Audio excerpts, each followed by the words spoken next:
Bismillahirrahmanirrahim. Assalamualaikum warahmatullahi wabarakatuh. Alhamdulillahi ala ihsanih wa syukru lahu ala taufiqihi wa amtinanih. Ashhadu an la ilaha illallah wahdahu la syarika lah ta'ziman li sya'nih wa ashhadu anna Muhammadan abduhu wa rasuluhu ad-da'i ila ridwanih. Fassalatullahi wassalamu alaihi wa ala alihi wa ashabihi wa ikhwanih. Ikhwati fillah azani Allah ta'ala wa iyyakum jami'an. Alhamdulillah pada kesempatan yang baik ini kembali Allah Tabaraka wa Ta'ala pertemukan kita dalam acara kesayangan kita, yaitu kajian syarah kitab Al-Aqidah At-Tahawiyah yang disyarahkan oleh Syekh Abdul Rahman bin Nasir Al-Barraq hafizahullah Tabaraka wa Ta'ala. Bapak dan Ibu, ikhwan dan akhwat rahimani Allah Ta'ala wa iyyakum jami'an. Pada pertemuan yang lalu ya, sekira kita sudah bukan hanya sekali ya, sekira ada 4 atau 3 kali pertemuan kita membahas tentang wujubul imani bil qadri bi maratibihil arba'ah. Kan begitu ya. Kita wajibnya beriman dengan al-qadar bi maratibihi al-arba', dengan 4 ya, dengan 4 tingkatannya itu. Yang sudah kita bahas ya beberapa episode terkait dengan ilmu ya, terkait ilmu Allah, kemudian juga dengan kitabahnya, kemudian juga dengan masyiahnya, kemudian al-khalqunya. Bahwa segala sesuatu di atas yang terjadi di langit, di bumi, di mana aja pun itu sudah diketahui oleh Allah Subhanahu, sudah dicatatkan oleh Allah, dikehendaki oleh Allah terjadi, dan itu diciptakan oleh Allah Subhanahu. Demikian ya. Tapi yang terakhir memang ini perlu kita tegaskan ya. Kemarin itu begini, saya lihat ada perlu penjelasan. Nah, kita sampaikan bahwa al-a'mal bil khawatim kan.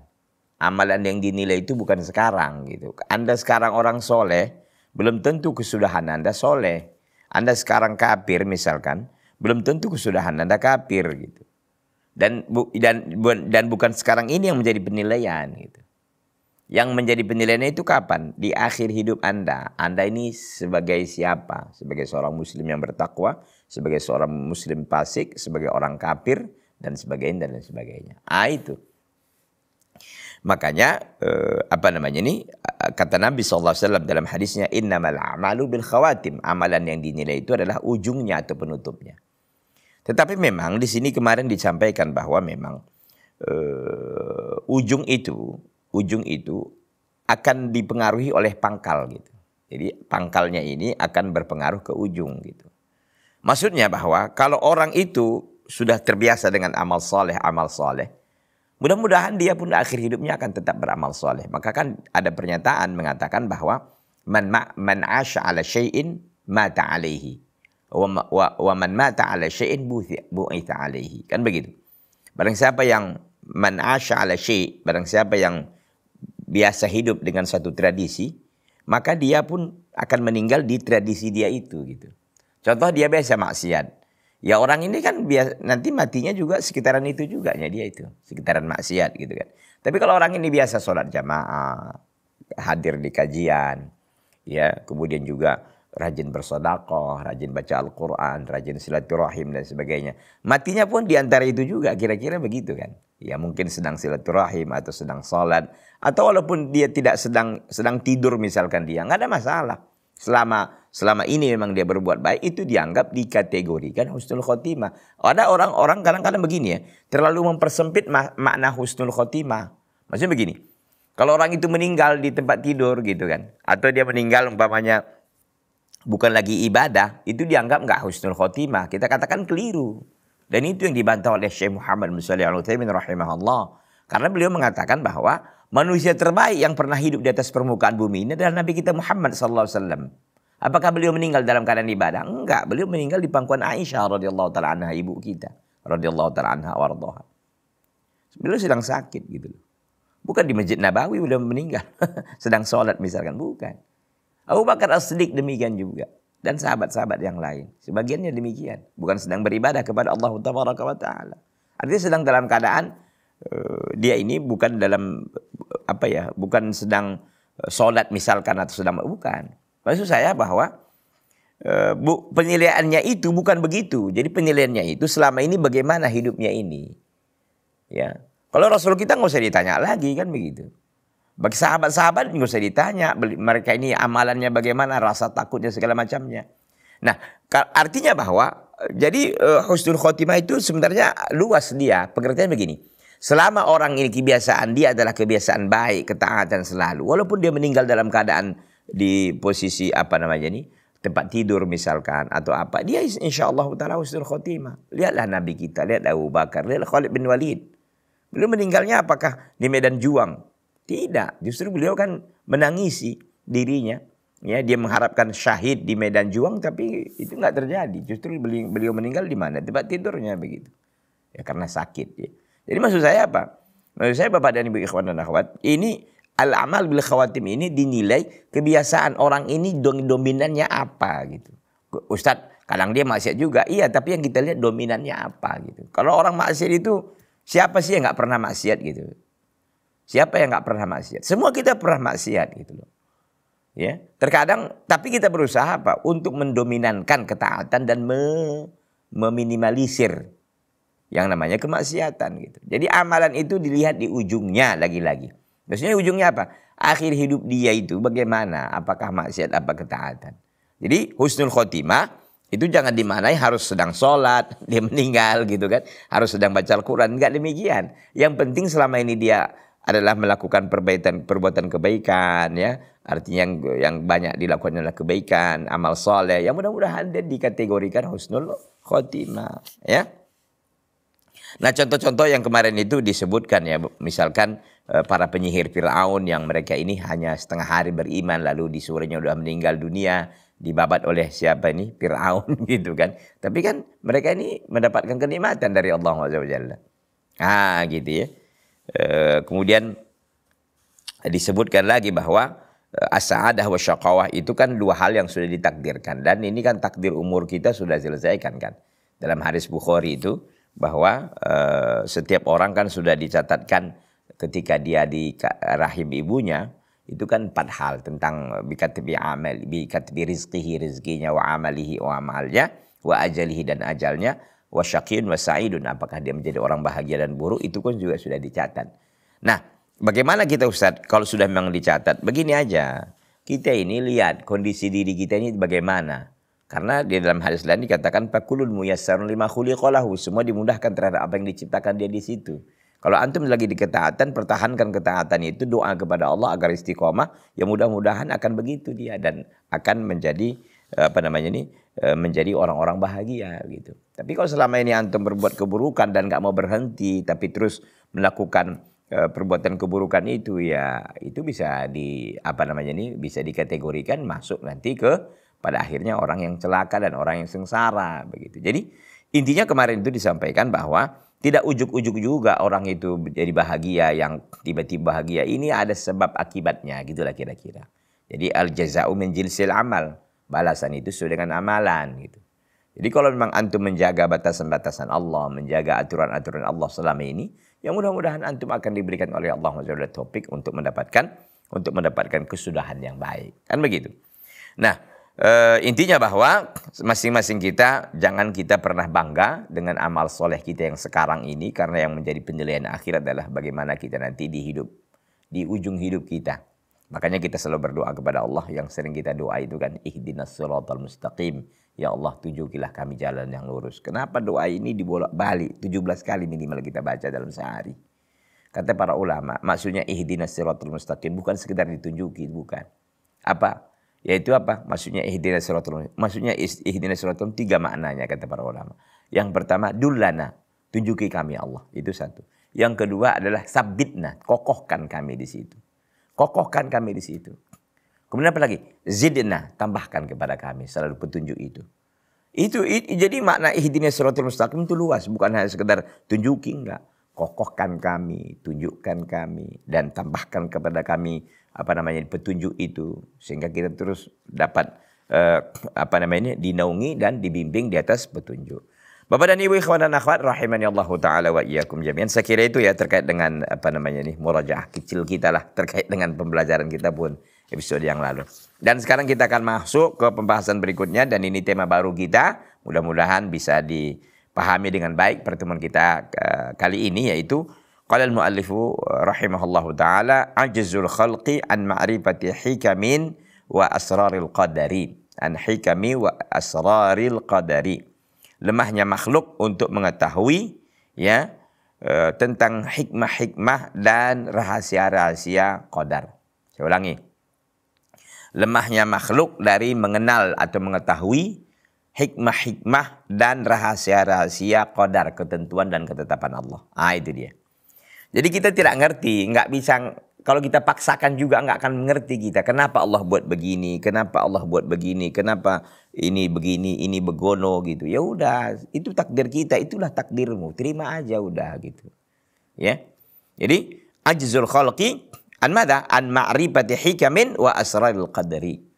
Lemahnya makhluk untuk mengenal dan mengetahui tentang hikmah-hikmah dan rahasia-rahasia daripada al-qadar, yaitu apa? Ketentuan dan ketetapan Allah. Setiap ketentuan dan ketetapan Allah itu ada hikmahnya, ada rahasianya. Namun kadang kita tak paham dan tak ngerti itu apa hikmah dan apa rahasianya. Serahkan kepada Allah kalau kita tidak mengerti. Begitu. Qauluhu, perkataan al-muallif yaitu al-Imam Abu Ja'far at-Tahawi, wa aslul qadar sirrullah. Asal qadar itu sirrullah, yaitu rahasia Allah. Itu semua rahasia Allah. Saya sekarang ini, saya tak tahu apa yang terjadi 1 menit yang akan datang. Bahkan 1 detik yang akan datang saya tidak tahu. Apatah lagi 1 bulan, 1 tahun, 2 tahun misalkan. Itu rahasia Allah. Fi khalqihi. Itu rahasia Allah pada semua makhluknya. Lam yattali' ala dhalika malakun muqarrabun wala nabiyyun mursalun. Dan tidak pernah dilihat oleh malaikat yang dekat dengan Allah dan tidak pula nabi yang diutus. Tidak ada. Yang namanya takdir, ya, ini tentu maksudnya takdir yang di malaikat ini kan takdir yang malaikat juga punya catatan takdir kan. Tapi yang maksudnya ini yang di Lauh Mahfuz itu malaikat nggak tahu, ya begitu. Nah, jadi lam yattali' ala dzalika malakun muqarrabun wala nabiyyun mursal. Itu nggak pernah dilihat oleh malaikat yang dekat dengan Allah dan tidak pula nabi yang diutus. Artinya nabi yang diutus juga nggak tahu. Ya, kecuali dikasih tahu atau diberitahu oleh Allah. Itu soal lain. Ya, intinya demikian, bahwa manusia nggak akan mampu melihat dan mengecek apa hikmah, apa rahasia di balik ketentuan Allah ini. Kenapa begini misalkan? Ya udah, serahkan semuanya kepada Allah Tabaraka wa Ta'ala. Intinya, semua ketetapan Allah itu adalah baik sebenarnya. Baik sebenarnya. Ustaz, saya sakit loh. Apakah ini baik bagi saya? Mungkin dari sisi sakitnya Anda mungkin merasakan nggak baik, tapi ada hikmah, ada hikmah atau ada rahasia di balik penyakit Anda itu. Mungkin dengan Anda sakit ini Anda tidak bermaksiat. Ini kan satu keajaiban dan satu anugerah. Kenapa? Karena Anda maksiat mungkin datangkan penyakit yang lebih dahsyat dari penyakit Anda yang sekarang ini. Dan itu akan lebih menyulitkan Anda, akan menyusahkan Anda, dan akan meluluh lantakkan Anda. Jadi Anda diberi penyakit yang seperti ini agar Anda tidak melakukan maksiat baru yang lebih dahsyat lagi akibatnya gitu. Ini kasih sayang Allah Anda sakit ini. Manusia ini kan kadang-kadang nggak menyadari dan kita nggak pikirannya nggak ke situ gitu kan. Contoh kita nih jatuh di kamar mandi. Kenapa saya jatuh ya? Mungkin gara-gara jatuh itu kita terlambat ke kantor. Yang kalau kita nggak jatuh misalkan kita ke kantor tepat waktu dan itu ditabrak di situ, kita ditabrak mobil misalkan. Yang ditabrak mobil itu kita lebih akan menyengsarakan kita, akan lebih menyusahkan kita kalau hanya sekedar misalkan jatuh di kamar mandi hanya lecet ataupun keplekok lah. Gitu. Ikhwati billah azani Allah taala wa iyyakum jami'an. Kita nanti lanjutkan setelah yang satu ini. Jangan kemana-mana, tetap di Salam TV sahabat keluarga muslim.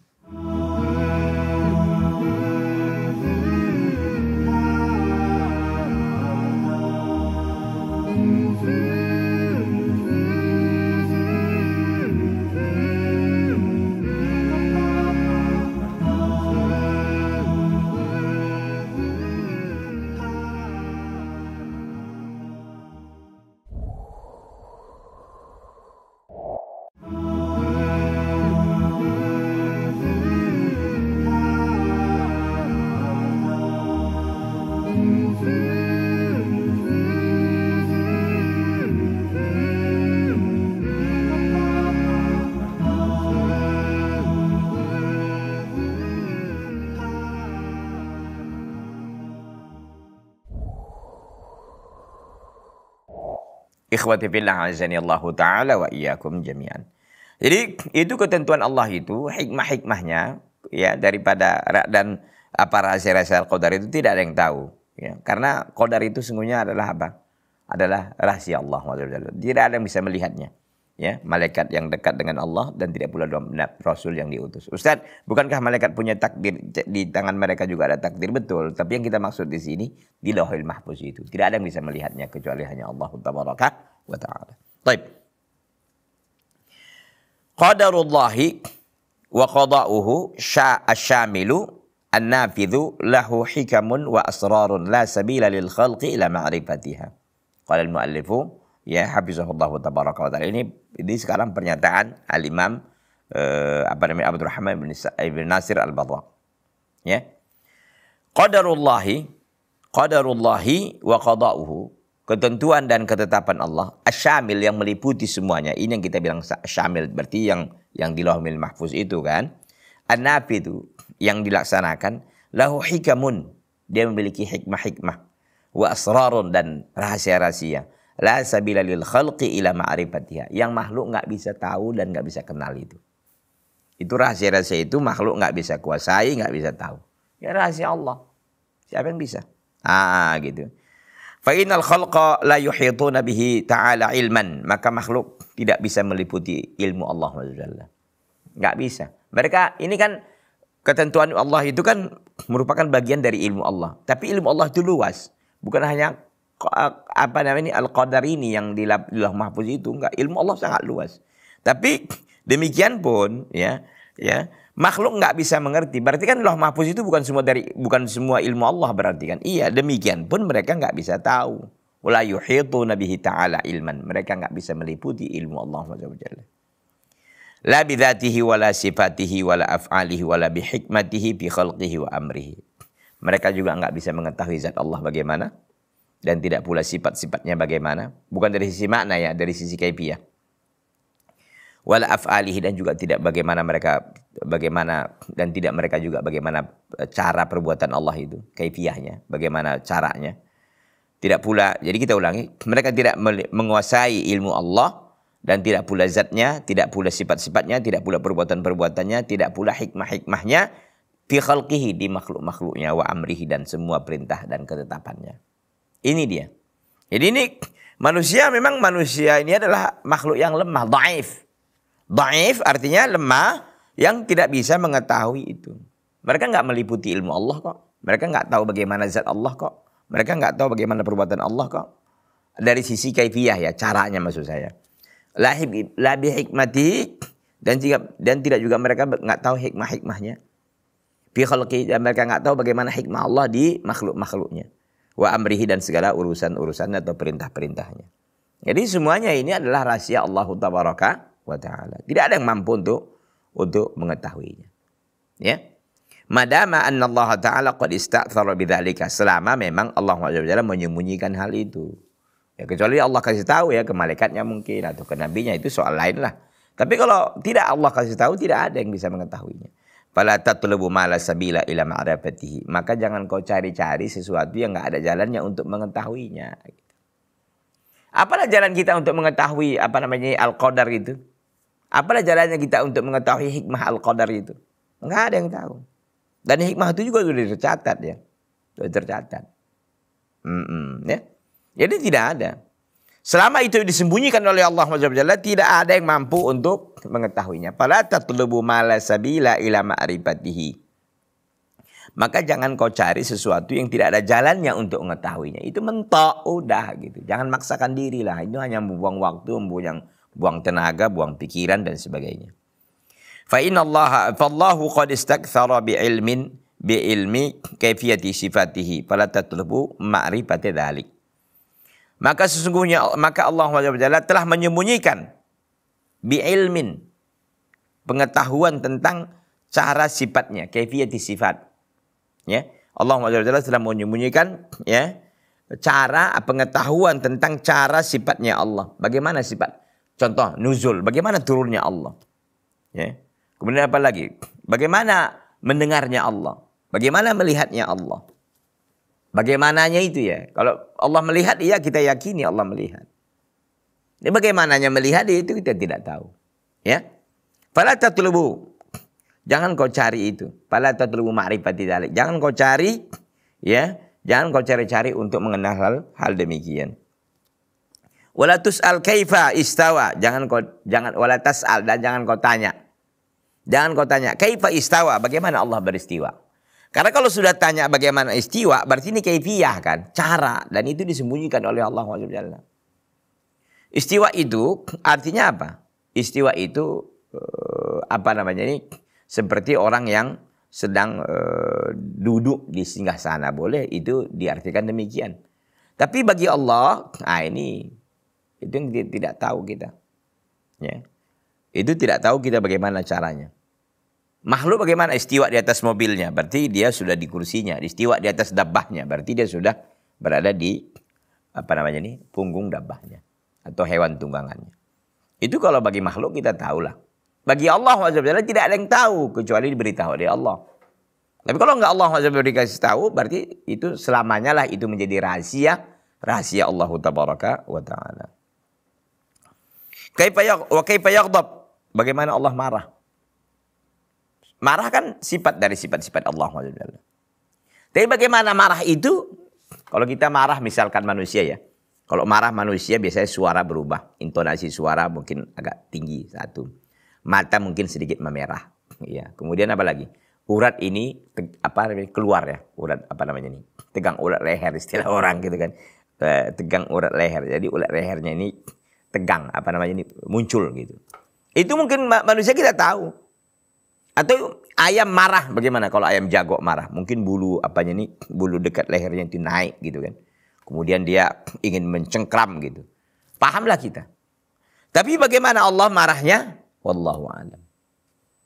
Bagaimananya ya? Makna marah ngerti kita. Makna marah itu emosional, marah itu ya begitu. Makna marah, tapi bagaimana marahnya Allah? Wa kaifa yanzil, dan bagaimana Allah turun? Ini kan sifat. Ya, sifat-sifat fi'liyah, sebagai sifat-sifat perbuatan Allah. Bagaimana Allah turun? Apakah seperti manusia turun dari tangga? Apakah manusia turun dari seperti mimbar? Wallahu a'lam. Itu tidak tahu. Kullu dzalika ghairu ma'qulin lana. Semua itu enggak bisa masuk, enggak bisa kita pikirkan, enggak bisa masuk akal ke kita gitu. Karena kita enggak tahu bagaimananya. Sekarang lah bagaimana Allah turun coba ke langit dunia katanya. Sepertiga malam, dan itu setiap malam. Dan kita disuruh untuk berdoa kan, banyakkan doa, banyak istighfar, banyak taubat. Di situ karena Allah lagi turun ke sepertiga langit dunia. Dan itu ketika tersisa sepertiga akhir dari malam hari. Masalahnya mampu nggak kita gitu dia. Mampu nggak menggunakan momentum itu. Bukan kita mikirkan yang aneh-aneh, bagaimana dia turunnya, bagaimana ininya. Bukan itu yang kita pikirkan. Kullu dzalika ghairu ma'qulin lana, itu enggak bisa masuk akal kita, enggak tercerna kita. Akal kita ini terbatas, lemah, Bapak dan Ibu ikhwan dan akhwat rahimanallahu taala wa iyyakum jami'an. Wala yumkinu li'uqulina an tasila ilaihi, dan juga akal kita ini enggak mungkin nyampe ke situ, bagaimana Allah marah, bagaimana Allah turun, bagaimana Allah beristiwa gitu. Makanya kalau kita lihat tentang statement Imam Malik rahimahullah, Imam Darul Hijrah itu, ketika ada yang bertanya, "Ya Imam, kaifal istiwa? Bagaimana Allah beristiwa?" Beliau apa kata beliau? Al-istiwa ma'lumun. Istiwa itu maknanya jelas. Wal kaifu majhul. Kaifiyahnya kita tidak tahu, majhul. Wal imanu bihi wajib, beriman dengannya wajib. Tapi su'alu anhu bid'ah. Soal pertanyaan itu artinya soal terkait dengan bagaimananya itu bid'ah. Akhrijihi hadha rajul. Keluarkan dariku ini orang laki-laki. Itu tegas sekali Imam Malik rahimahullahu ta'ala rahmatan wasiatan.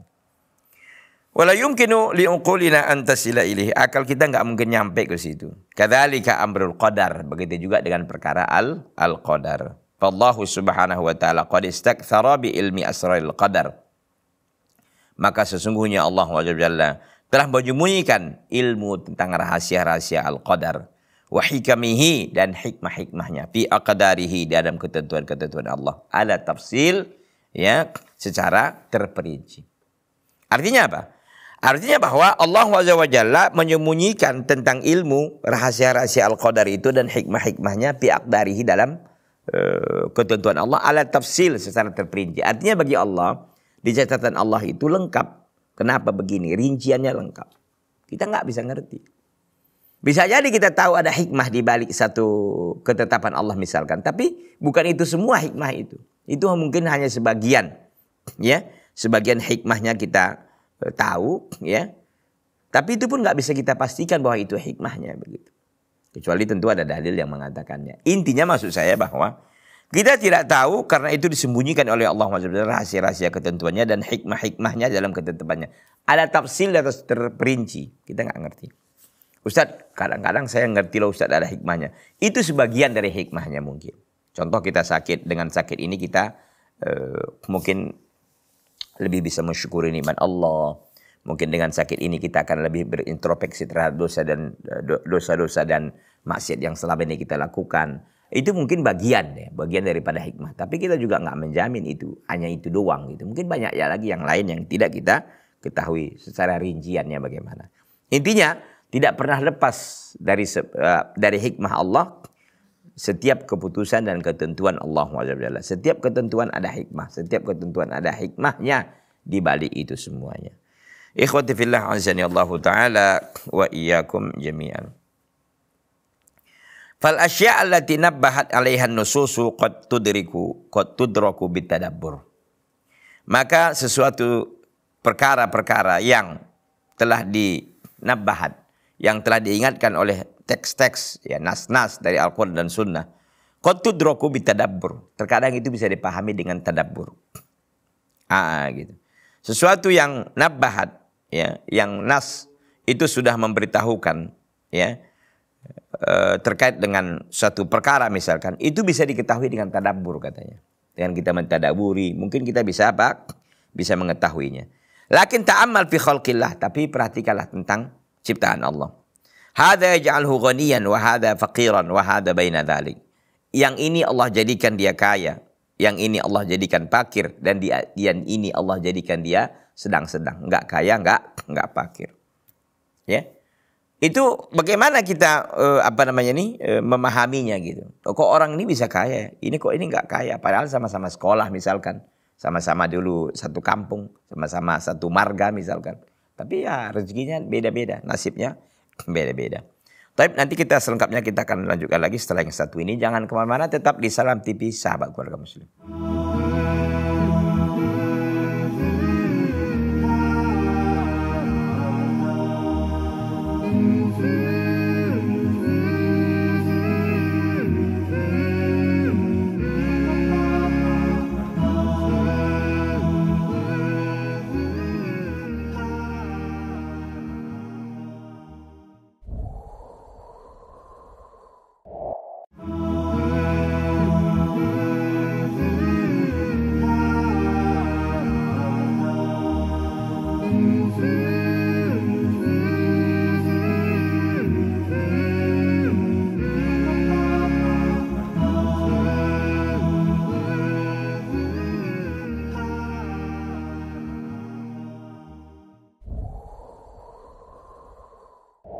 Ikhwati fillah azani Allah Ta'ala wa iyyakum jami'an. Para pemirsa Salam TV dimanapun antum berada, Bapak dan Ibu ikhwan dan akhwat, dan seluruh para penonton yang masih setia dan mengikuti terus program demi program, termasuk program kesayangan kita ini, yaitu kajian kitab akidah syarah akidah at-tahawiyah yang disyarahkan oleh Syekh Abdurrahman bin Nasir Al-Barrak hafizahullahu tabaraka wa ta'ala. Nah, kita sampaikan tadi bahwa memang perkara-perkara yang ditegaskan, nabbahat yang ditegaskan, yang diingatkan oleh nas-nas, memang terkadang itu bisa diketahui hikmahnya dengan tadabbur ya. Tetapi memang bisa kita lihat misalkan contoh begini. Seseorang itu Allah Azza wa Jalla jadikan dia ghaniyan, kaya, atau dia fakir gitu. Ini kaya, ini fakir. Wa hadza baina dzalik, dan ini diantara itu, dia tidak kaya, dia tidak fakir. Oke. Wa hadza mu'minan muhtadiyan, ini seorang mukmin dapat petunjuk. Wa hadza dhalan, ini orang sesat. Wa hadza asiyan, ini pelaku maksiat. Wa fil khalqi tawilun wa qasirun, dalam ciptaan Allah itu ada yang tinggi, ada yang pendek. Wa jamilun wa damimun, ada yang ganteng, ada yang jelek. Wa kullu tafawutat allati tulahizuha aghnallahu hadza dunaka. Ya. Dan semua tafawutat, yakni perbedaan-perbedaan, ya, yang tulahiduha, yang kau amati. Bukan hanya masalah cantik, ganteng, banyak lagi perbedaan yang lain. Ini bengkok, ini lurus, ini segala macamnya. Ya. Aghnallahu hada duna hada. Allah Azza wa Jalla jadikan orang ini kaya, ini enggak kaya. Wa afqara hada duna hada. Allah jadikan orang ini fakir, ini bukan. Wa ja'ala hada tawilan wa hada qasiran. Allah jadikan ini tinggi, panjang, ini pendek.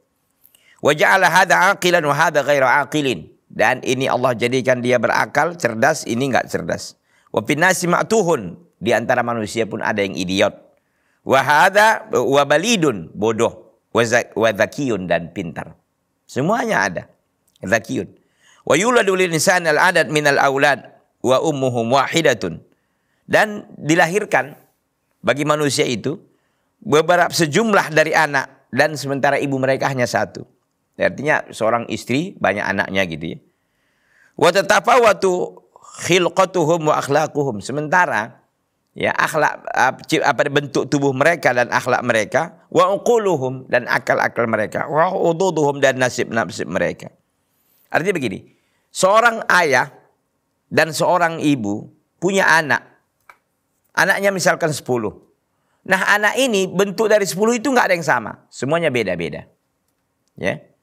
Maka kan sidik jari itu penting dalam dunia peradilan atau dunia kriminal misalkan. Itu walaupun ibu mereka sama, ya hatta yang kembar pun nggak sama sidik jarinya. Masya Allah. Ya. Itu Allah jadikan begitu. Bentuk tubuh nggak sama, akhlak mereka beda-beda, akal mereka berbeda-beda, nasib mereka juga berbeda-beda. Ibahas an asrari hadihi takhsisat. Carilah olehmu tentang rahasia-rahasia semua pengkhususan ini. La tajidu ila dzalika sabila, kau kan tidak akan mendapatkannya. Kecuali mungkin apa ya? Mungkin bisa kita pahami, kita tadaburi, tapi itu pun tidak sempurna, dan itu merupakan, kalaupun iya misalkan itu bagian dari hikmahnya. Contoh, anak ini pendek, mungkin hikmahnya dia supaya dia jadi tidak sombong, menjadi orang yang tinggi misalkan. Karena dikhawatirkan kalau dia nanti tinggi, ya, jadi sombong dia. Biasanya kan banyak orang sombong dengan badan yang atletis misalkan. Ini kaya karena Allah tahu dia pandai bersyukur, maka cocok jadi orang kaya. Mungkin hanya itulah bisa kita tahu hikmahnya. Ini miskin, ya apa hikmahnya dia miskin Ustadz? Ya mungkin dengan miskin itu dia bisa bertahan untuk taat terus kepada Allah. Karena kalau nanti kaya, dijadikan kaya, dia lupa kepada Allah, sibuk mengurusi hartanya, dia lupa kepada Allah. Hanya sebatas itu, dan itu pun nggak bisa kita jamin bahwa itulah sebenarnya hikmahnya, bukan. Itu mungkin bagian, ya. Gitu. Tapi intinya semua ada hikmahnya, benar. Ustadz, saya ini udah berusaha lama Ustadz, tapi keuangan gini-gini aja. Ada hikmah di balik itu mungkin. Ada hikmahnya. Anda udah lama berusaha tapi kok hasilnya nggak ada maksimal, gitu-gitu aja. Ada hikmah di balik itu. Ya. Intinya semua ada hikmahnya, tapi kita terkadang tak ngerti. Kebanyakannya nggak tahu kita hikmahnya apa. Demikian. Wa qawluhu, perkataan al-Imam Abu Ja'far at-Tahawi, lam yattali' ala dzalika malakun muqarrabun wala nabiyyun mursal, dan tidak ada yang bisa melihat ya al-qadar, ketentuan Allah itu, ya, malaikat yang dekat dengan Allah, tidak pula nabi yang diutus. Fakaifa biman dunahu, maka bagaimana dengan selain mereka? Orang malaikat aja nggak bisa, nabi aja nggak bisa kok.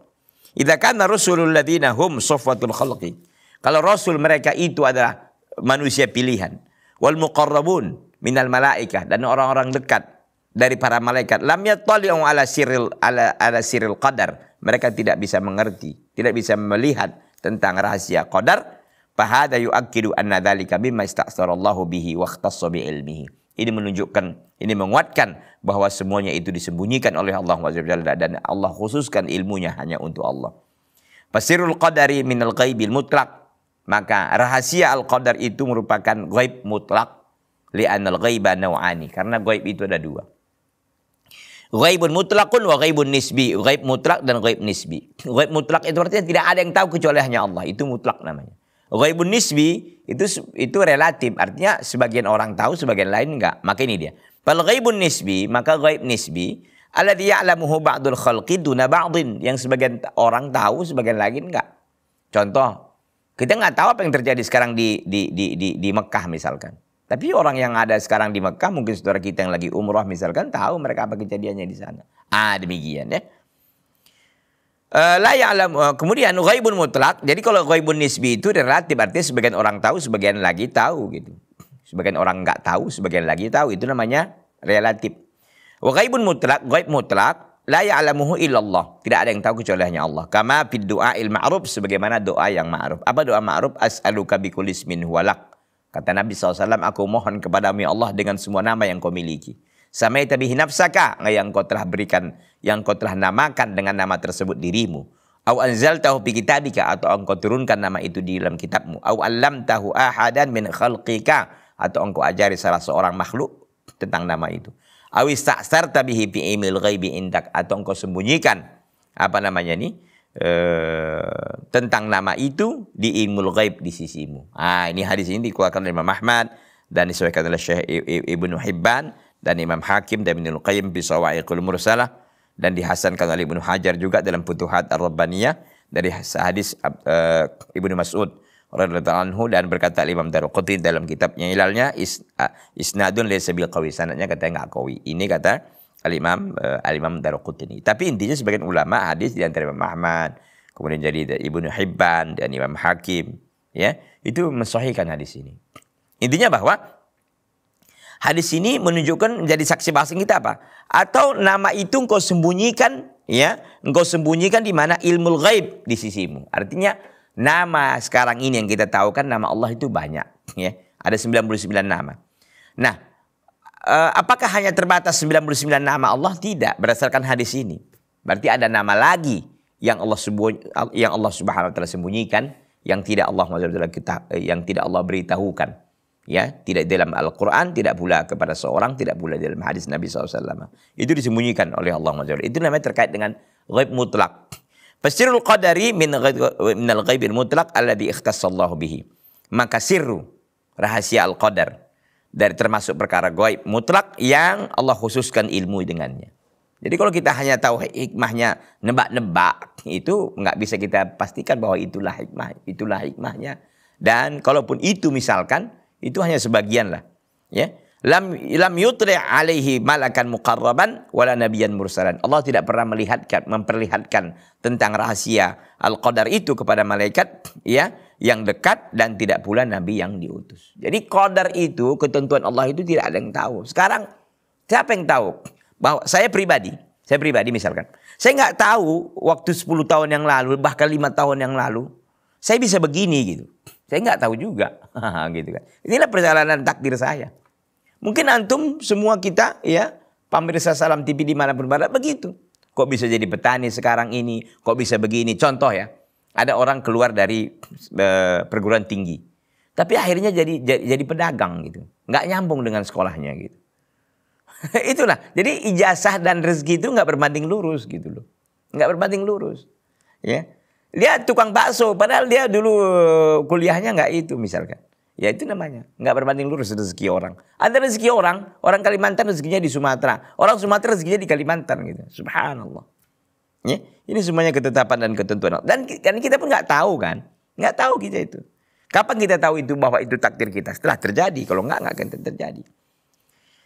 Taib. Li'annahum la ilma lahum illa ma 'allamahumullah. Karena mereka nggak punya ilmu kecuali Allah yang ajarkan kepada mereka ilmu tersebut. Jadi malaikat nggak ada ilmunya, nabi nggak ada ilmunya kecuali diajarkan oleh Allah SWT. Kita lihat Al-Baqarah 32 menjelaskan itu. Qalu subhanaka la ilma lana illa ma 'allamtana. Para malaikat mengatakan, ya Allah, Maha suci Engkau, tidak ada ilmu bagi kami kecuali apa yang Kau ajarkan kepada kami. Wa qala ta'ala, dan Allah SWT mengatakan, wa ma utitum minal ilmi illa qalila, dan tidaklah kalian diberikan dari ilmu kecuali hanya sedikit. Al-Isra 85. Artinya kalau kita ingin tahu al-qadar itu bagaimana, nggak bisa. Nggak bisa. Kenapa? Itu karena rahasia Allah yang Allah sembunyikan, dan tidak ada yang tahu kecuali hanya Allah tabaraka wa ta'ala. Jadi bagaimana Ustaz sikap kita terhadap dengan takdir kita? Sikap kita yang terbaik itu tadi, pahami 4 perkara itu tadi. Bahwa kita tahu, meyakini bahwa semua itu sudah diketahui oleh Allah. Semua sudah dicatat oleh Allah. Semua terjadi karena kehendak Allah. Semua itu terjadi karena diciptakan oleh Allah Subhanahu hal yang terjadi pada diri kita itu. Itu dia, yakini itu. Ingat bahwa selama kita selalu berhusnudzan, berbaik sangka kepada Allah Subhanahu atas segala takdir-takdir kita, mudah-mudahan semuanya akan berjalan baik. Tapi diiringi dengan ketaatan dan kesolehan. Jangan hanya sekedar husnuzon, tapi tidak diiringi dengan ketaatan dan kesolehan, maka ini omong kosong. Ini omon-omon aja ini. Kalau begitu gitu kan. Artinya harus ada usaha dan ikhtiar tentunya. Makanya kita yang benar itu seperti manhajnya Umar radhiyallahu taala anhu. Kita lari dari satu qadar kepada qadar berikutnya. Bukankah lapar itu qadarullah? Betul. Lari kita dari lapar itu, makan.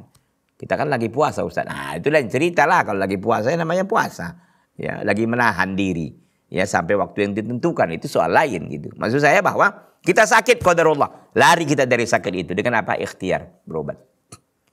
Kita lagi nggak punya istri misalkan, atau ingin punya istri, nikah lagi, nggak ada masalah. Ya, kita misalkan tidak punya usaha, lari dari tidak punya usaha menjadi punya usaha. Bagaimana? Ya usahakan, kan begitu. Kita belum bergelar misalkan, kita ingin sekolah, ya silahkan Anda sekolah. Ya, Anda kuliah misalkan untuk mendapatkan gelar akademik yang Anda ingin harapkan. Jadi semua itu by proses, ada usaha. Dan itu tadi, dari satu takdir kita berpindah kepada takdir berikutnya. Dengan cara-cara yang dibenarkan dalam syariat. Kita nggak kaya, berarti kita miskin, kita ingin kaya. Cari kekayaan itu. Kita bergeser dari kemiskinan kepada kekayaan. Cara syar'i. Nah itu maksudnya, bukan cara nyolong, korupsi, menipu orang, zalimi orang. Itu tidak dibenarkan. Ya dibenarkan dengan cara-cara yang syar'i, berusaha dengan sekuat tenaga, tapi tetap jangan lupa ibadah kepada Allah Subhanahu. Tampaknya waktu kita sudah sudah berakhir sekira ya. Mudah-mudahan Allah Subhanahu memudahkan kita untuk bisa ketemu di lain waktu.